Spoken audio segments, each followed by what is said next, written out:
before we went, we had never seen the sub. We didn't know anything about it. There's very little information on the website, just that it's a state-of-the-art, one-of-a-kind carbon fiber submersible. I didn't know at that point that you drive the thing with an Xbox game controller. I didn't know that the ballast was, used construction pipes. You get there and then you start seeing this stuff, and now your mood crashes and you get a little worried. Like, is this the level of polish and sophistication we're talking about? And then you get the tour, and Stockton Rush, the designer of the sub, the CEO, explains to you that all of this stuff, the lights and the handles and the propellers, these are off-the-shelf parts because, well, not only are they inexpensive, but they're tried and true. They're mass-produced. So the part we care about is the pressure vessel, the capsule where the people are.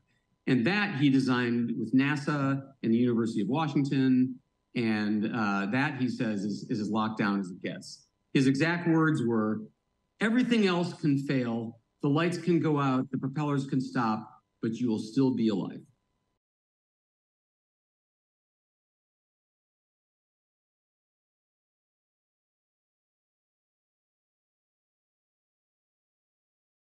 So I will say that the night before, I was so panicked, which is very unlike me, that I did not sleep at all. I was completely trashed on the day of the dive. But once I was in the sub with Stockton and the scientists and the crew is outside doing what they had rehearsed over and over, I felt okay. I felt excited. I felt like they wouldn't do this if it was really dangerous. I knew that during the first season, they had a situation where the people were locked inside the sub for 27 hours on the surface just because it was too wavy to pull them back onto the ship. And they were fine. Like, they played games, they played music, they went to sleep. They stayed in there for 27 hours. So I feel like, worst case, what's going to happen? We have an adventure that we tell our kids about.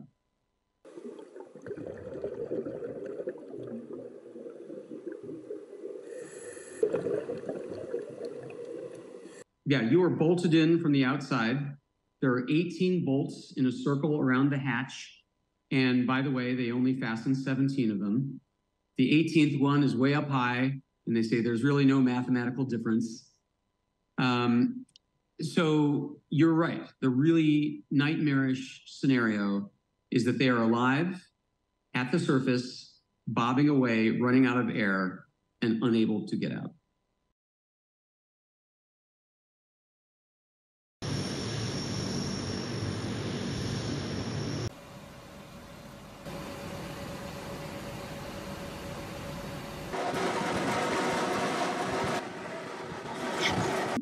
But as he told me, look, safety is relative. If you want complete safety in your life, don't get out of bed. That's what he said. So the people who go on these expeditions are not tourists. I mean, I know a lot of your viewers are horrified by the concept of getting into an enclosed, bolted-in minivan 2.5 miles down, but it's not for you. It's for really rich adventurer people who live for Blue Origin rocket rides and volcanoes and swimming with sharks. It's for people who define their lives by risk. So it's really not meant to be a consumer tourist outfit. The most critical component of the sub is safe and capable of handling depths down to 4,000 meters repeatedly.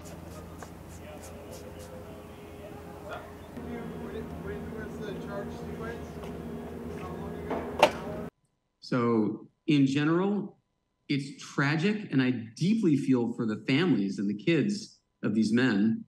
But I have to say, it comes with the life of a risk taker.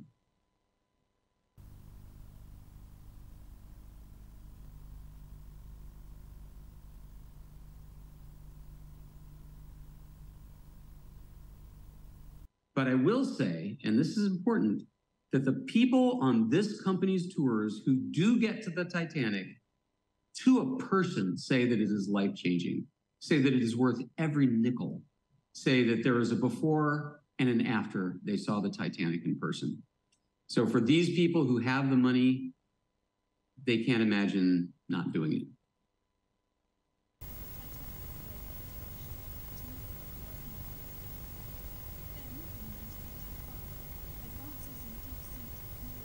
I think very few people would sign up for this tour again after this event, even if they are rescued. I think, unfortunately, this has probably done a death blow to Stockton's plans for this adventure company.